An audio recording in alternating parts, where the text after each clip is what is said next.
여러분, 말씀 듣기 전에 한 번 더 기도하시겠습니다. 만유의 주제이신 주님 앞에 고개를 숙이오니 주여 말씀하시옵소서. 종들이 말씀을 지키겠습니다. 예수님 이름으로 기도합니다.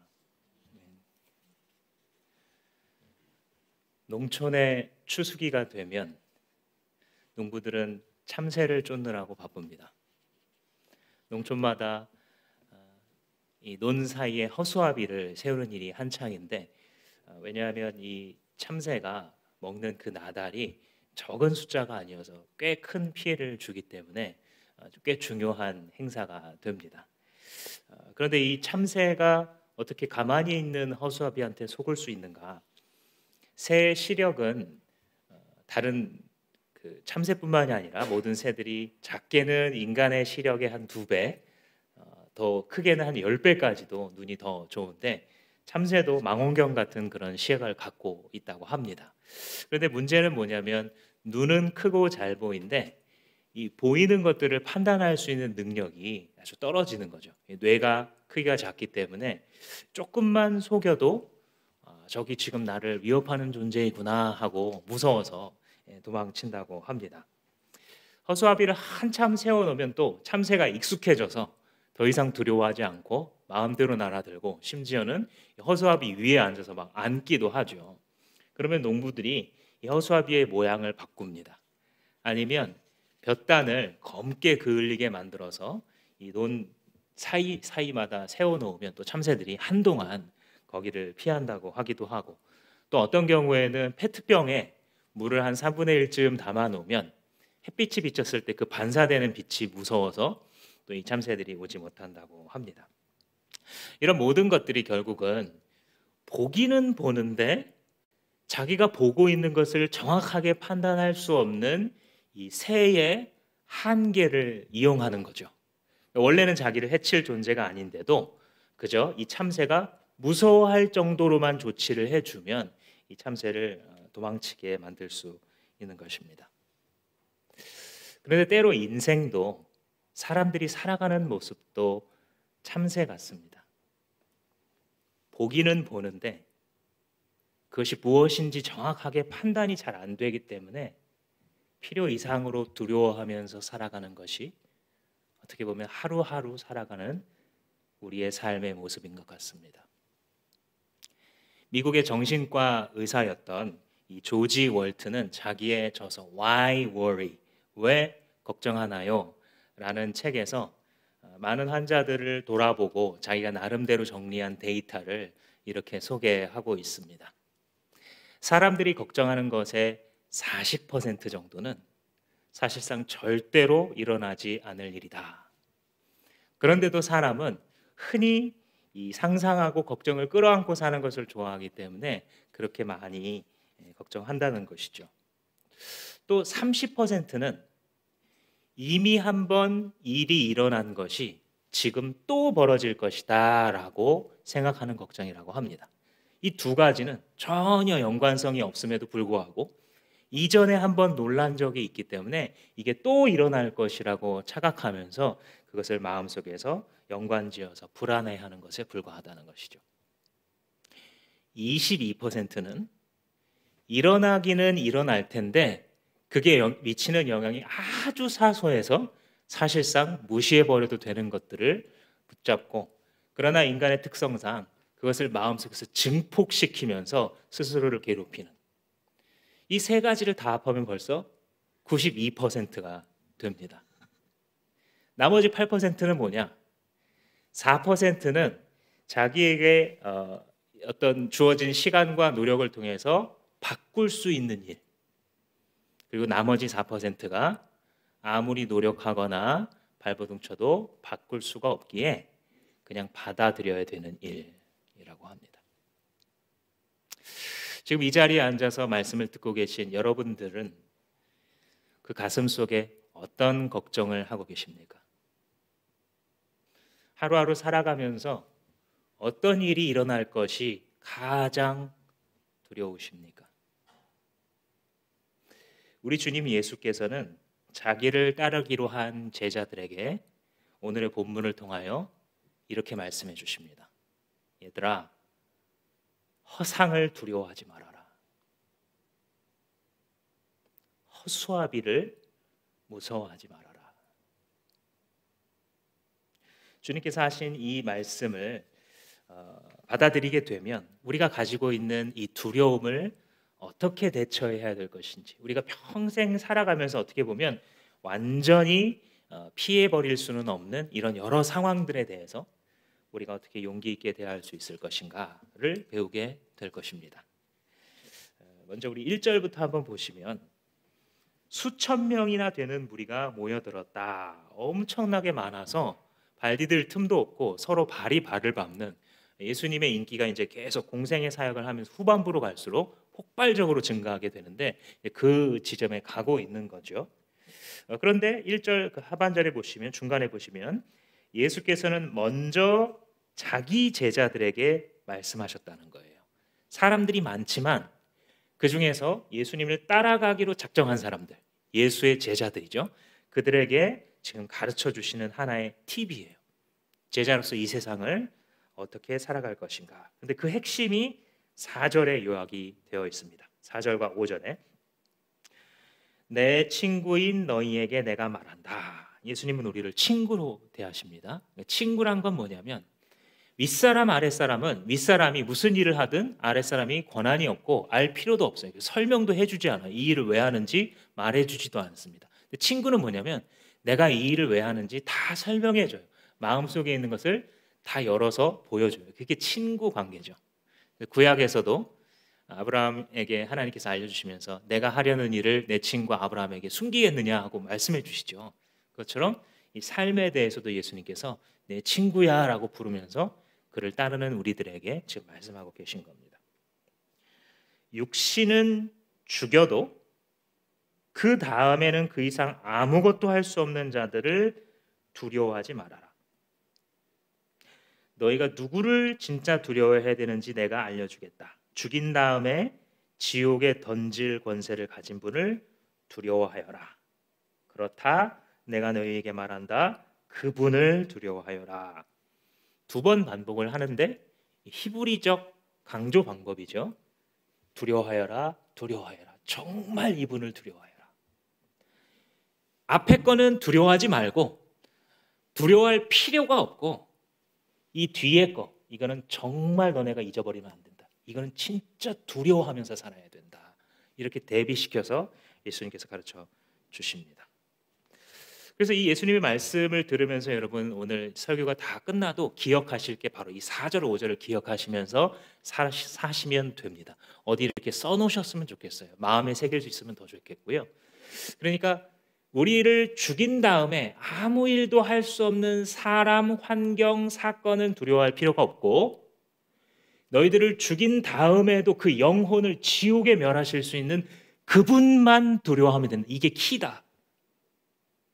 이 세상에서 우리에게 끊임없이 찾아오는 두려운 순간들을 어떻게 대응할 것이냐, 이게 핵심이다라고 예수님이 가르쳐 주시는 거예요. 그래서 이것만 기억하시면 됩니다. 근데 이제 우리 레벨로 내려와서, 이게 이제 예수님의 레벨이라면 우리 수준에서는 문제가 있어요. 이게 시작할 때부터 육신은 죽여도, 여기서부터 좀 문제가 되는 게, 여러분, 누군가가 누군가를 죽일 수 있다면 이 사람의 힘이 있는 겁니까, 없는 겁니까? 힘이 있는 거예요. 굉장히 센 거예요. 그죠? 누군가를 죽일 수 있는 권한이 있는, 보통 권한이 아니잖아요. 뭐 적어도 아무리 낮아도 완력으로 숨통을 끊을 수 있는 정도의 이 힘은 있어야 되고요. 대개의 경우 사회적으로 이 사람의 목숨을 빼앗을 수 있는 큰 권력자를 말하는 거예요. 여러분, 일터에서 진명 씨, 정진명 씨 팀 옮기세요. 말하면 내가 일하던 부서인데 팀을 옮겨야 돼요. 권력이 셉니까, 안 셉니까? 세죠. 무서워할 수밖에 없어요.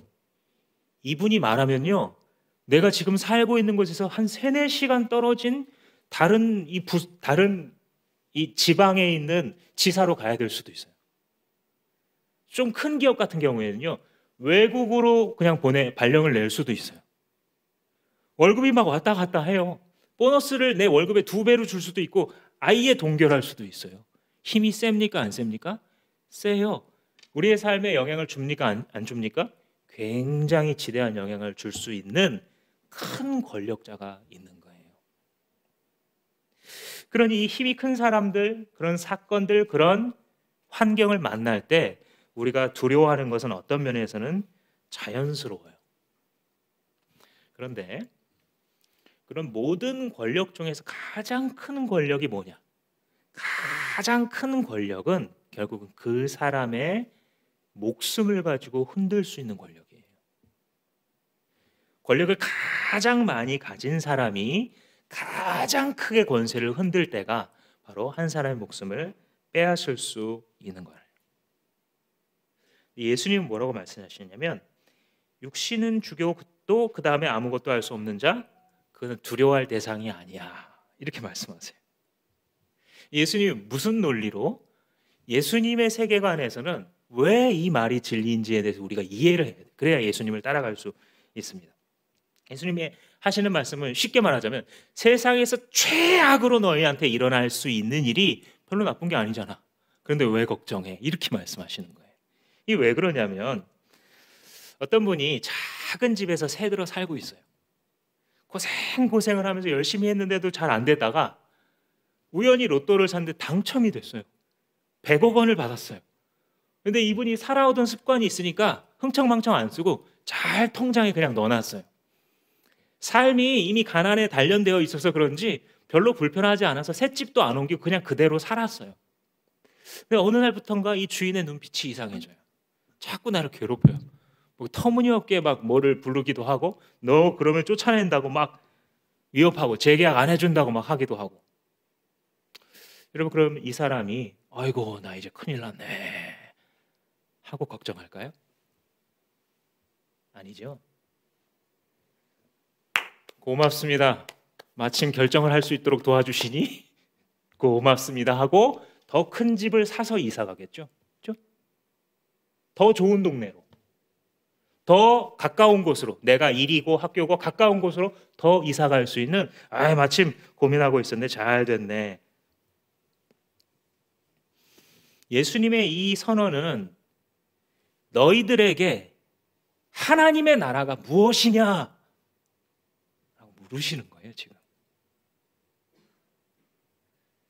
걱정에 찌들어 있는 우리들에게 주님께서 얘야 너에게 있어서 하나님의 나라는 무엇이냐, 하나님의 나라라는 것이 차지하는 가치가 네 삶에서 무엇이냐라고 물으시는 거예요. 세상이 내게 할 수 있는 가장 큰 위협과 해코지가 죽이는 건데 죽이게 되면 너는 하나님의 나라에서 살아가게 되지 않겠느냐. 이게 지금 괄호 안에 묶여 있는 거예요. 여러분 사람이 한번 죽게 되면 이 장례식을 치르고 그 장례식을 할 때 그 이 시신 처리를 하잖아요. 제가 이제 입관을 할 때 자주 입관 예배 전에 입관을 따로 하는데 거기 들어가 보면 시신을 준비하면서 염습이라고 보통 얘기를 하죠.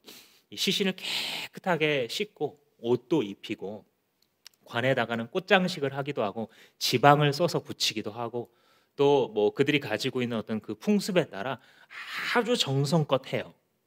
근데 이게 과정이 조금씩 다 다릅니다. 장례식장마다, 장례 지도사마다 방식이 다 달라요. 근데 동일하게 하는 말이 한 가지 있어요.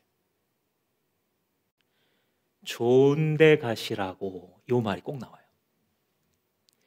좋은 데 가시라고 이렇게 꽃밭처럼 깔아놨습니다. 좋은 데 가시라고 황천길에서 길 잃지 마시라고 이렇게 지방문을 써놓았습니다. 좋은 데 가시라고 제가 요 좋은 재료를 가지고 이렇게 장식을 했습니다. 그 말을 들으면서 생각했어요. 좋은데? 좋은 데가 어디지? 저분이 지금 말하는 좋은 데는 뭘 말하는 걸까? 저분은 지금 뭘 알고 좋은데 이런 얘기를 하시는 걸까? 정말 저렇게 꽃을 깔아놓으면 꽃밭에서 살게 될까? 죽은 다음에? 알 수 없어요. 사실 본인도 알 수 없죠. 그런데 우리 주 예수님은 진짜 아세요. 왜냐하면 본인이 천국의 주인이거든요. 본인이 하나님 나라의 건설자이시거든요. 자기 제자가 죽으면 어떤 삶을 살게 되는지에 대해서 가장 잘 아시는 분이시거든요. 그분이 보았을 때 죽음은 오히려 복에 해당하는 거예요. 주의 제자들에게 죽음은 관문일 뿐인 거예요. 신자에게 있어서 죽음은 작은 집에서 큰 집으로 이사 가는 거예요. 신자에게 있어서 죽음이란 하나님 나라에서의 삶을 시작하는 거예요. 끝이 아니라 출발점이에요. 고통과 슬픔과 스트레스로 얼룩졌던 작은 집을 뒤로 하고 이제 더 이상 고생이나 다툼이나 오해나 싸우는 것이 없는 하나님의 나라에 들어가서 생활하는 곳이에요. 그곳에서 나를 가장 사랑하시는 하나님의 숨결을 대하면서 직접 그를 배웁고 주께서 구속하신 거룩하고 선하고 착하고 아름답게 잃을 데가 없는 지체들과 함께 그지없는 삶을 살아가는 그것, 더 좋을 수 있을까요? 그보다 더 좋은 게 있을까요? 우리에게 일어날 수 있는 가장 좋은 일이 일어나는 관문이 죽음이에요. 이 두 가지를 정리하면 어떻게 되냐면요, 세상이 우리에게 할 수 있는 최악의 권세 휘두름, 그게 우리의 목숨을 빼앗는 건데 그 자리가 우리에게는 지복의 출발점이 돼요. 그러니 너희들 무엇이 두렵니? 잘 보거라. 얘들아, 잘 봐라. 잘 생각해봐. 무엇이 두렵니? 이사 가는 것이 무엇이 두렵니? 이것이 주님의 가르침입니다. 예수의 제자도는 여기서 시작하는 거예요. 여기서 시작하는 거예요. 아무든지 나를 따라오려거든 자기 십자가를 지고 나를 따라라. 이 자기 십자가는 짐을 말하는 것이 아니라 그건 2차적인 의미고요. 1차적으로는 자기 죽음이에요. 자기 죽음. 아, 이 작은 집에서 사는 게 이 영원한 거 아니구나. 물론 뭐 놀라기도 하고 눈물도 흘리고 그럴 수밖에 없지만은 이거 영원하지 않구나. 아, 이거 그냥 워밍업 하는 거구나 라는 것을 받아들이고 이 세상에 대하여 나를 십자가에 못 박아 죽인 것, 이전에 그게 전부인 줄 알 때 이 안에서 서로 조금이라도 더 가지려고, 조금이라도 다른 사람 머리 위로 더 올라가려고, 그렇지 않다면 불행하다고 여기고 그렇지 않다면 불행한 인생이라고 전수해주고 자식들에게, 그랬던 삶이 예수의 십자가와 함께 끝장났구나. 그래서 그 삶을, 그 가치관을 십자가에 못 박고 날 따라오라는 거예요. 아무도 그 십자가의 출발점이 아니면 예수 제자가 될 수 없다는 거예요. 그러니 그것을 아멘 하고 받아들인 작은 신자들에게는 두려워하지 않을 이유가 되는 것이죠. 세상이 내게 휘두를 수 있는 최고의 권력, 최악의 형벌이 나에게는 최고 복의 출발점이 되니 도대체 내가 두려워할 것이 무엇인가? 라고 외치며 세상을 살아가게 되는 것, 이것이 참 신자의 용기입니다. 그런데 이 믿음이 아무한테나 주어지지는 않아요. 누구에게 주어지느냐? 5절이 설명을 합니다. 너희가 누구를 두려워해야 할지 내가 가르쳐 줄게. 죽인 다음에 지옥에 던질 권세를 가지신 분을 두려워해라. 이걸 받아들이는 사람한테 주어져요, 이 용기가. 그러니까 너희들 진짜 두려워해야 될 대상이 있는데 그분을 두려워하게 되면 다른 걸 안 두려워하게 될 거야. 이렇게 설명하시는 거예요. 그죠? 제일 큰 게 있다는 거예요. 근데 앞에 있는 다른 것들은 사실 우리를 속이는 허수아비의 두려움들이에요. 근데 진짜 두려워해야 될 대상이 있는데 이건 허상이 아니라 진짜라는 거예요. 더 좋은 건 뭐냐면 이분을 두려워하게 되면 다른 두려움들이 힘을 잃어버린다. 이렇게 가르치는 겁니다. 정말 두려워할 것은 누굽니까? 창조주요 왕이시며 절대자이시고 우리를 영원히 심판하실 하나님이시죠. 성도요, 하나님이 두려우십니까? 당신은 하나님을 두려워하는 마음을 갖고 살고 있습니까? 현대는 하나님의 말씀 앞에 떠는 신자를 찾기 어려운 시대입니다. 세상을 둘러보십시오. 어느 그리스도인이 하나님을 두려워하는 마음을 갖고 살고 있습니까? 어느 공동체가 하나님을 진실로 두려워하면서 사역합니까? 영원하신 실체이신 하나님을 두려워할 수 있다면 그분이 내 삶을, 내 세계를 전부 차지하실 것이기 때문에 다른 작은 것들이 우리의 시야에서 사라져버리는 것입니다. 하나님을 두려워하는 마음은 그래서 생명으로 이끄는 겁니다. 하나님을 두려워하는 마음이 없으면 온갖 것들이 다 침투하죠. 우리의 생각 속으로, 우리의 시간 속으로, 우리의 유한한 이 육체의 에너지라는 황금 같은 기회 속으로 온갖 것들이 다 들어와 우리의 에너지를 갉아먹고 우리의 시간을 갉아먹고 우리의 사모하는 주님을 향한 순결을 갉아먹어서 불만족과 불안 속에 살아갈 수밖에 없는 그런 인생으로 이끌어가게 됩니다. 왜요? 하나님을 두려워함이 없으니까. 그러나 하나님을 두려워하게 되면 우리는 제자리로 돌아가는 거예요. 우리는 피조물된 우리의 자리로 돌아오고 그때 가장 아름다운 거예요.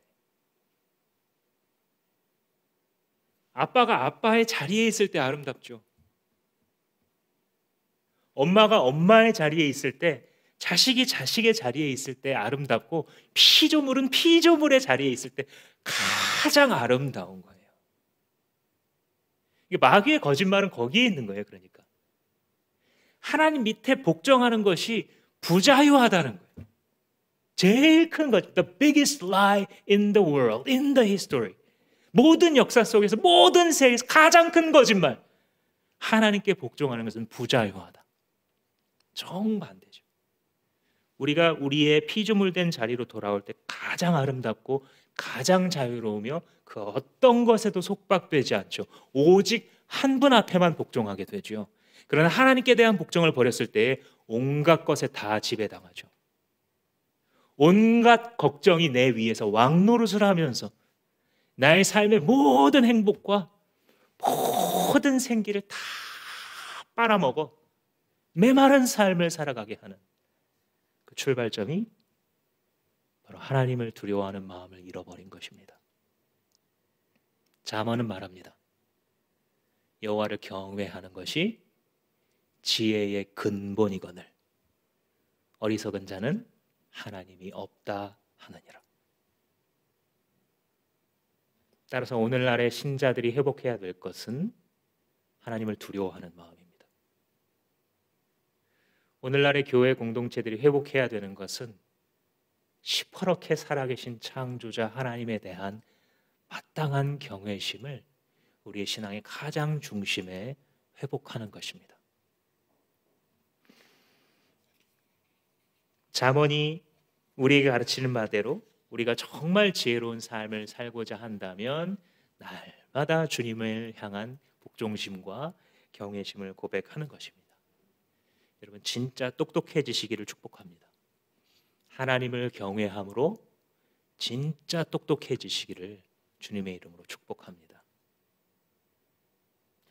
이렇게 되면 하나님이라는 가장 큰 존재를 두려워하게 되면 이제 작은 두려움들이 점점 밀려나가게 돼요.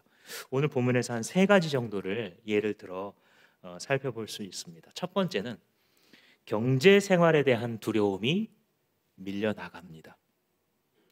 6절에서 7절까지를 보면 참새 5마리가 2냥에 팔리지 않느냐. 그러니까 아주 싼 값을 얘기하는 거예요. 우리 체감으로 말하면 몇천 원이다 이렇게 생각하시면 됩니다.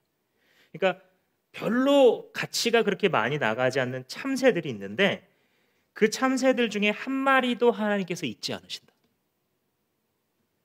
그 다음 하나님께서 너희 머리카락까지도 다 세고 계신다. 정말 잘 안다는 이런 표현이에요. 셀 수 없이 많으니까요, 머리카락이. 하나님께서 우리가 나를 아는 것보다 더 정확하게 알고 계셔요. 왜냐하면 우리는 나 자신에 대해서, 그리고 내가 보고 만나는 사람에 대해서, 그리고 교회에서 벌어지는 일들에 대해서, 공동체에서 만나는 사람들에 대해서 잘한다고 자꾸 착각을 해요. 근데 제3자의 입장에서 두 사람의 얘기를 들어보고 상담을 해보잖아요. 한 사람이 실체를 밝히는 경우는 거의 없어요. 사실상 전무해요. 어떤 문제와 갈등이 생기잖아요. 그럼 양쪽 얘기 반드시 다 들어봐야 됩니다. 근데 사람은 항상 자기가 선 자리가 있기 때문에 거기서 판단을 해요. 그래서 왜곡이 발생합니다. 왜곡된 상태로 보고 있어요. 이걸 인정해야 돼요. 성숙한 인간이 된다는 것은, 그리스도 안에서 성숙한 제자가 된다는 것은 자기의 왜곡, 내가 항상 왜곡되게 바라보고 있다는 사실을 아는 데서 시작해요. 이걸 모르면 사람들이 그렇게 미워요. 그냥 왜 이렇게 미워 죽겠는지. 생명의 삶 시간에 배우죠. 언제 신앙이 참 신앙이 되기 시작하냐면 그렇게 미웠던 식구가 불쌍해지기 시작할 때, 저 사람이 왜 저렇게 되는지에 대해서 이해해 보려고 하는 마음의 공간이 생겨날 때, 아, 예수님께서 들어오셨구나, 저 사람 안에. 사람은 스스로 절대 그렇게 변하는 존재가 아닌데 예수님이 들어오셨구나, 저 사람 안에. 주님께서 우리 안에 우리 스스로는 정말 왜곡되게 볼 수밖에 없는 그런 존재이지만 주님께서 우리 안에 오실 때 당신의 시각을 우리에게 허락하셔요. 주님은 정확하게 보고 계세요. 그래서 머리털까지도 다 세시는 그 하나님, 왜 세고 계세요? 사랑하니까, 그 존재를. 그런 하나님께서 너희들을 어떻게 보겠느냐, 주님께서 말씀하세요. 이 경제 생활을 할 때 참새 5마리 머리카락을 하나님께서 다 세고 계신다, 이 말씀은 뭐냐면 너희들을 그만큼 관심 갖고 계시고 너희들에 대해서 그만큼 다 알고 계신다라고 가르치는 거예요. 근데 문제가 뭐냐면 이걸 우리가 잘 못 받아들여요. 힘든 일을 당하게 되면 저부터도 하나님이 왜 이 기도를 안 들어주시지, 이런 생각이 들어요. 이게 영적으로 게을러졌다는 사실 표시거든요. 우리가 영적으로 게을러지잖아요. 그러면 어두워져서요, 자꾸 하나님께 실망을 해요. 사춘기 아이가 엄마 아빠가 지금까지 나한테 해준 게 뭐 있어? 해준 게 주구장창인데도 다 잊어버리고 지금 순간만 딱 생각나. 자기가 원하는 거 안 해주니까 해준 게 뭐가 있냐고. 야, 내가 해준 게 왜 없어? 먹여주고 입혀주고. 그거는 엄마 아빠 자기들끼리 좋아서 나 낳았지 누가 낳아달라 그랬어. 눈이 어두워지면 다른 게 생각이 안 나듯 우리가 고통의 현장 가운데 있어서, 그러나 영적으로 깨어 있으면 이걸 대응할 수 있는데 영적으로 잠들어 있고 어둡게 되면 뭐예요? 나한테 지금 해주신 게 뭐예요? 왜 나를 이렇게 괴롭혀요? 인간적으로 우리 모두가 공감할 수 있지만, 왜냐면 안 보이니까.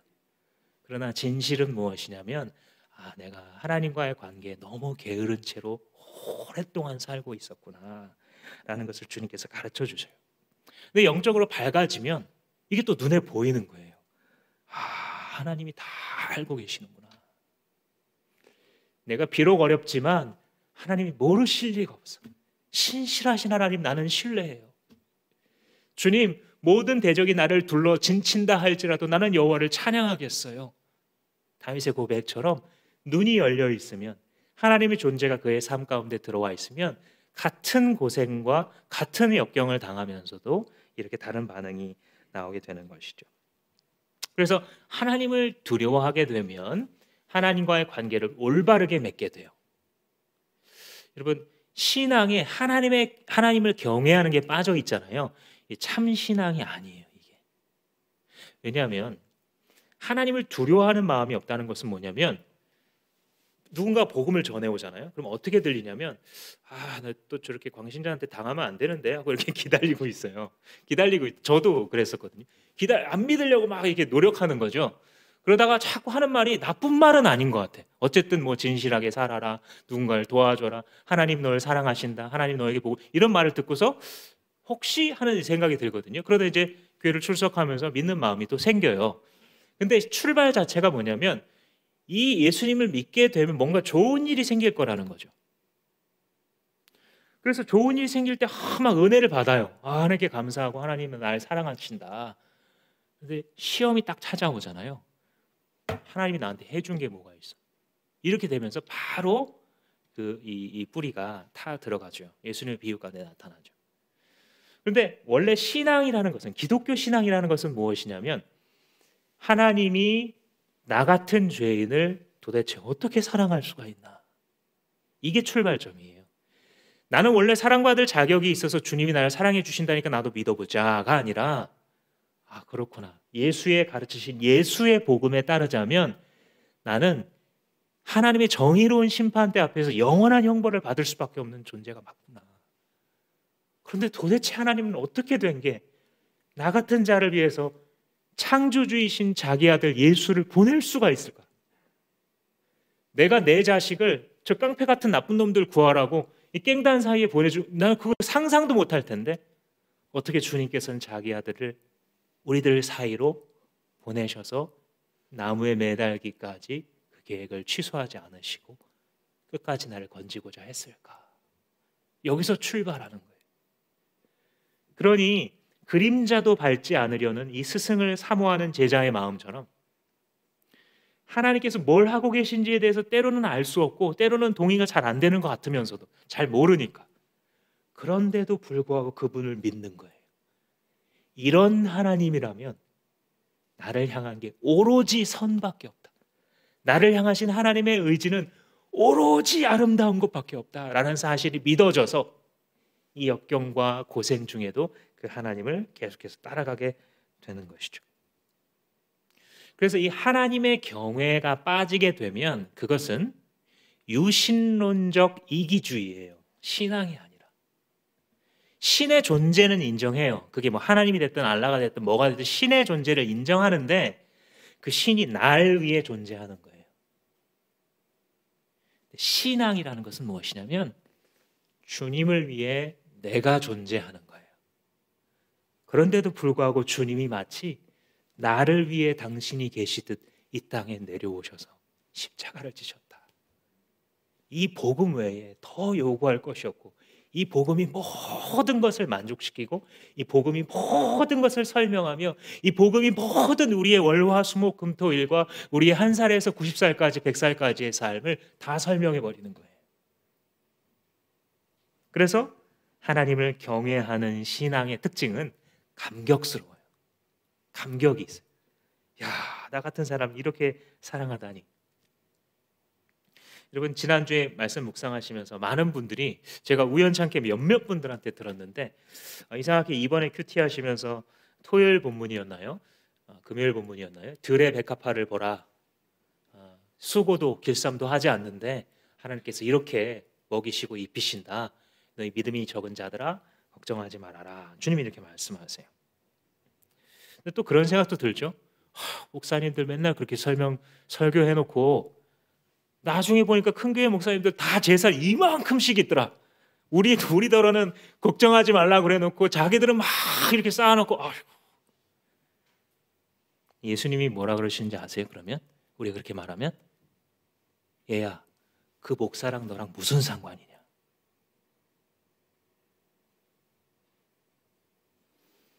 우리가 우리의 삶에서 예수님의 말씀을 믿을 수 있느냐 없느냐, 주님이 우리로 이끌어 가시는 그 길을 믿을 수 있느냐 없느냐가 중요하지, 다른 사람들이 어떻게 변질되고 어떻게 타락하고 가슴 아프지만 그것은 본질이 아닙니다.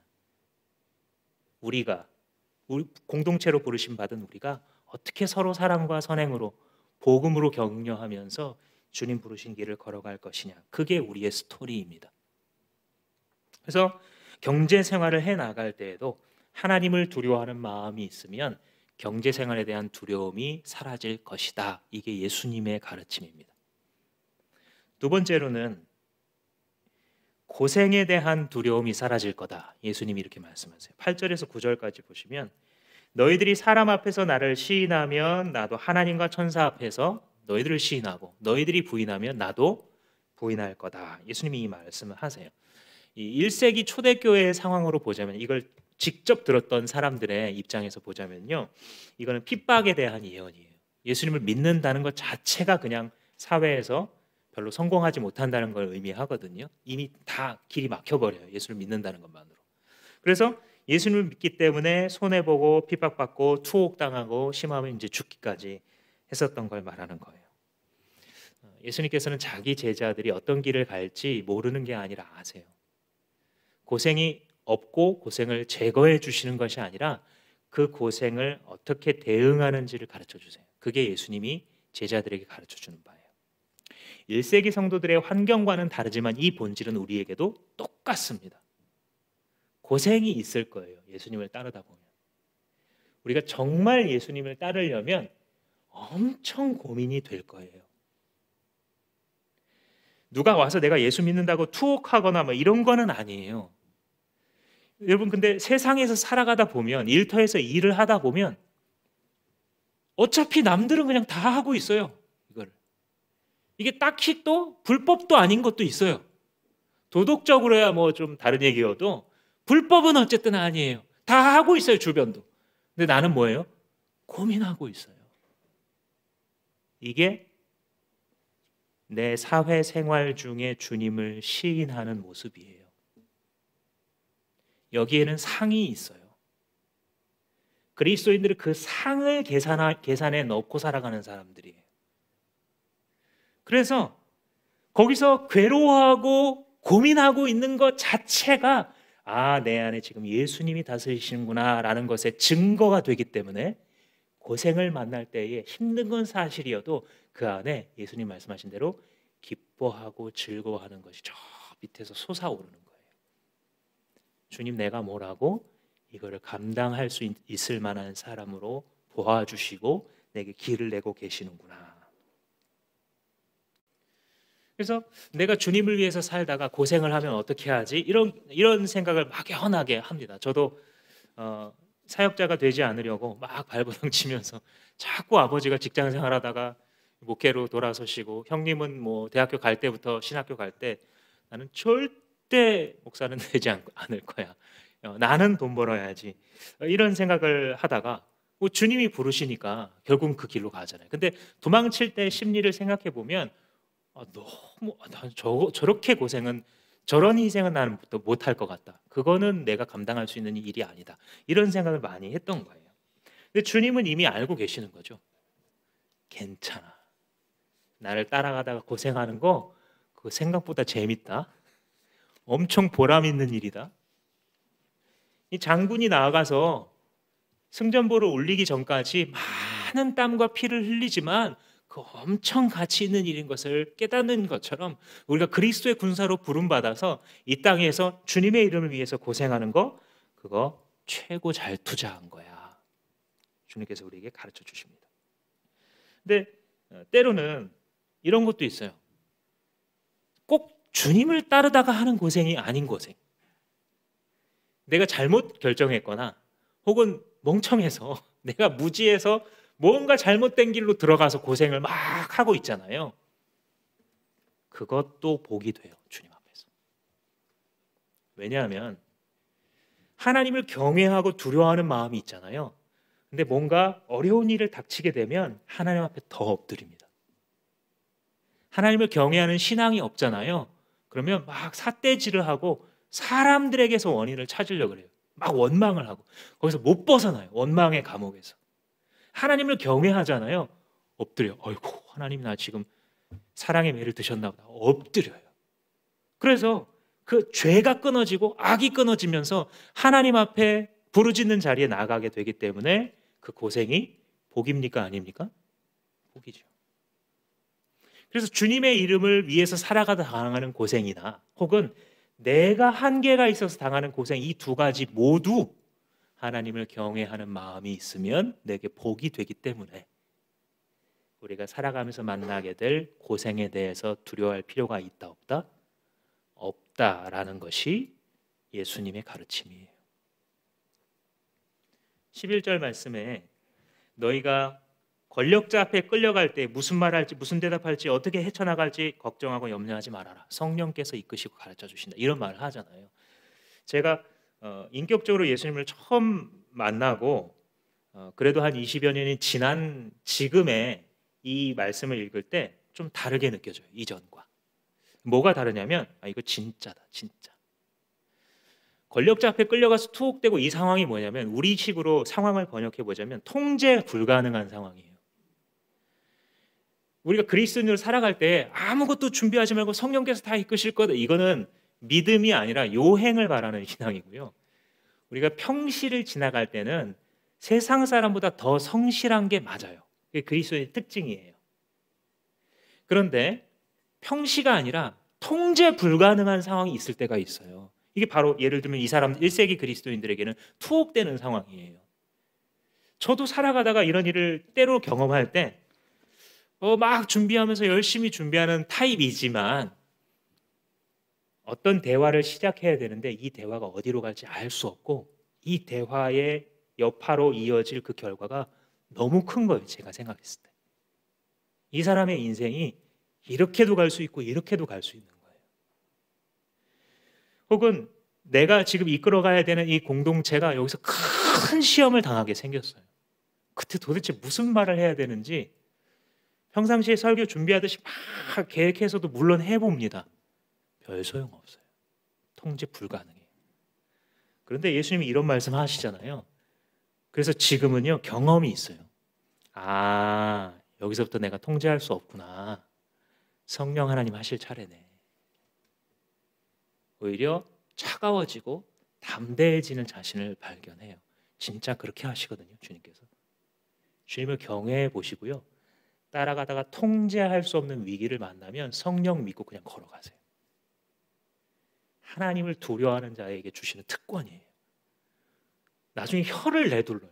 어떻게 이런 결정을 하게 하셨을까 하나님께서. 이걸 자꾸 경험하다 보면 정말 그렇구나. 내가 고생할 일에 대해서 두려워할 필요가 없다는 예수님의 말씀이 수사가 아니구나. 신앙이구나. 깨닫게 되죠. 마지막으로 뭘 두려워할 필요가 없냐면 사람들의 시선을 두려워할 필요가 없다. 이걸 주님께서 가르쳐 주세요. 1절과 2절로 다시 돌아오시게 되면 여기서 주님이 너희들은 바리새파 사람들의 위선을 경계하여라 이런 말씀을 하세요. 이게 문맥이 뭐냐면 이 앞장 11장에서 예수님이 손 안 씻고 먹고 그런 걸 보고 막 정죄를 해요. 너희들 히브리의 개념으로 정결 예법을 지키지 않았다. 그 말을 하는 거예요. 근데 모세오경에 원래 있는데 그것보다 훨씬 까다롭게 만들어 놓은 게 이 1세기 유대인들의 법이에요. 그래서 자기들의 법이 나중에 모세오경보다 더 중요해져요. 그래서 부모를 공경하라 이게 십계명의 말씀인데 자기들이 만들어낸 규칙대로 막 어쩌고 저쩌고 하면 부모를 공경 안 해도 돼요. 하나님께 나중에 드릴 거야 이런 제도가 있거든요. 나중에 드릴 거야 그러니까 부모님이 힘들어도 아무것도 안 도와줘도 돼요. 주님의 계명은 부모를 공경하란데 예수님이 이런 걸 막 비판하는 장면이 나오죠. 근데 그렇게 예수님을 막 공격했을 때 예수님이 이 사람들의 위선을 탁 지적해요. 위선이라는 것은 사실 가만히 생각해 보면 사람들의 시선을 두려워해서 그 안에 갇혀 살아가는 삶이 위선이에요. 이 위선자의 심리학이라 그럴까요? 왜 이렇게 되는지 한번 생각해 보면요. 지금 여기 있는 이 바리새인들은 다 말씀을 열심히 배운 사람들이에요. 그죠? 우리도 말씀을 배우잖아요. 말씀을 막 배우고 은혜를 받았어요. 그런데 그 다음에 이제 평일날을 살아가요. 그러다 보면 어떻게 돼요? 그대로 잘 안 되잖아요. 어쩔 때 아예 까먹고요. 그대로 해보려 하다가도 한 하루 이틀 만에 잘 안 돼요. 그러면 집에 돌아와서 어떻게 돼요? 나중에 예배 자리에 앉을 때 처음엔 막 잘못했다고 눈물도 흘리고 하는데 나중에는 그냥 절망감만 들어요.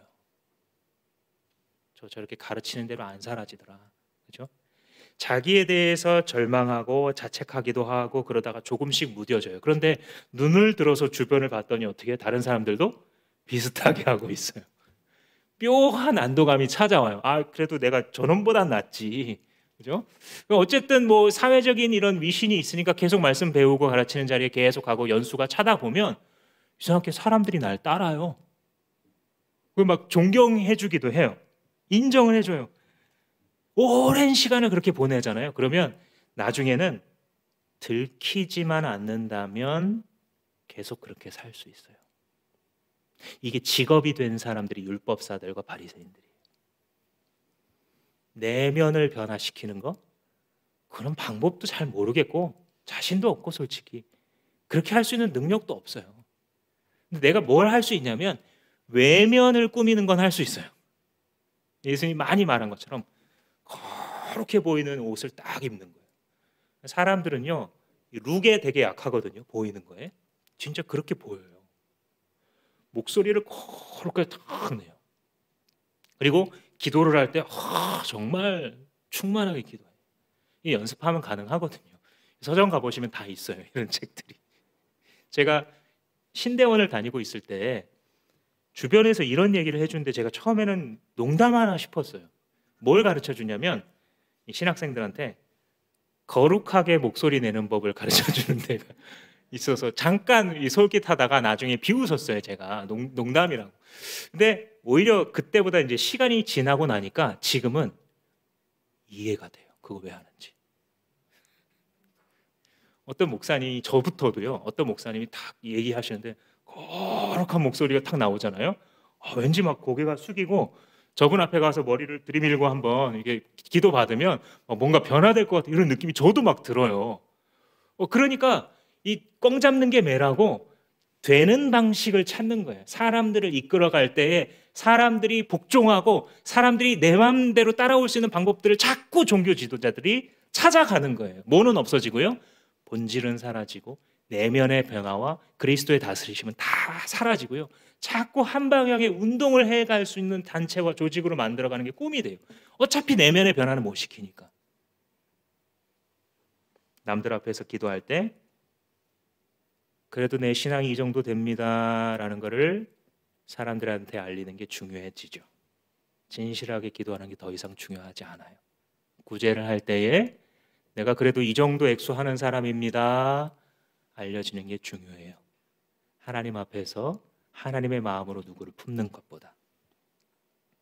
이렇게 살아가던 바리새인들에게 예수라는 존재는 큰 위협이 됐어요. 한편으로는 그들의 내면에 있는 것을 자꾸 예수님이 찌르세요. 다른 한편으로는 그들이 쌓아 올렸던 외형을 송두리째 무너뜨릴 메시지를 계속 전달해요. 근데 가만히 생각해 보시면 그런 그들의 두려움, 그건 헛된 거였어요. 예수의 말씀으로 내면이 찔려 주님 앞에 항복한다면 그게 좋은 겁니까? 나쁜 겁니까? 좋은 거예요. 예수님의 말씀으로 헛된 껍데기가 무너져 참된 것이 설 자리에 공간을 내어준다면 좋은 겁니까? 나쁜 겁니까? 좋은 거예요. 따라서 그들의 두려움은 허상이었어요. 그들은 예수의 말씀을 그대로 받아들여 그의 세계로 들어갈 수 있는 기회가 눈앞에 있었지만 참된 두려움이 아니라 거짓 두려움을 갖고 있었기 때문에 그 위선자의 삶을 예수를 십자가에 못 박아 죽일 때까지 살아갔던 것이죠. 즉 위선의 심리학은 두려워할 필요가 없는 것을 두려워하게 하여 참된 선을 멀리하고 거짓 선 안에 갇혀 살아가게 하는 것이고, 위선의 공동체는 각자의 철창 안에 갇혀서 얼굴만 빼꼼히 내민 채 나도 거룩하고 너도 거룩하고 나도 아무 문제 없고 너도 아무 문제 없고 우리는 이렇게 깨끗하고 거룩한 사람이라고 서로 위안해 주며 괜찮은 척, 의로운 척, 깨끗한 척, 바르게 아는 척, 그리고 결국 어떤 삶의 변화도 일어나지 않은 채 죽어가는 곳입니다. 그런데 그곳에 하나님을 두려워하는 것이 들어오게 되면 위선의 거울은 깨지고 그리스도의 통치가 밀려 들어오게 됩니다. 서로 앞에 죄를 고백하고 자기의 낮아짐을 자랑하게 되고 자기가 저지른 죄악과 잘못 속에 그리스도께서 어떤 일을 행하셨는지를 간증하기 시작합니다. 참 선한 능력이 들어오셔서 우리의 삶을 이끌어 가시게 되는 것입니다.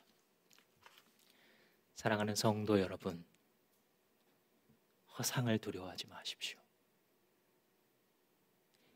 이 세상의 경제생활 절대 쉬운 것은 아니지만 두려워하지 마십시오. 세상의 권력을 많이 가진 사람들, 물론 영향력이 크지만 두려워하지 마십시오. 이 세상에서 당하는 고생들과 고난들 지나치게 두려워하지 마십시오. 오직 예수님의 말씀처럼 두려워할 만한 가치가 있는 우리 하나님만 두려워하십시오. 그 참된 두려움이 다른 모든 거짓 두려움으로부터 여러분들을 자유케 할 것입니다. 기도하시겠습니다. 기도할 때에 하나님이 지금 나한테 이거 한 가지를 말씀하시는구나 싶은 것을 붙들고 한 가지를 주님 앞에 결단으로 올려드렸으면 좋겠습니다. 말씀을 듣는 이유는 결단하기 위함입니다. 그때 성령께서 우리를 변화의 길로 인도하십니다. 다 같이 기도하시겠습니다.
자녀들이 잘못할 것을 두려워하고 교회가 잘못할 것을 두려워하는 하나님의 두려움이 참된 것이 아니고 허상을 두려워하는 것입니다. 오직 우리 하나님만 우리의 육신을 죽이고도 영원을 심판하실 수 있는 하나님만 될 수 있도록 주님 주시옵소서.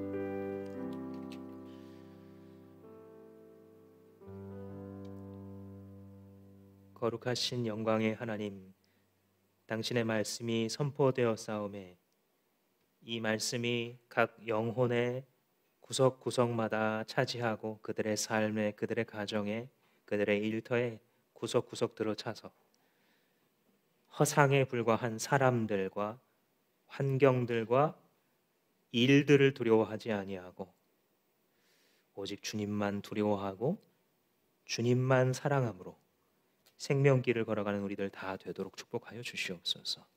감사하옵고 예수님의 이름으로 기도합니다. 자리에서 일어나셔서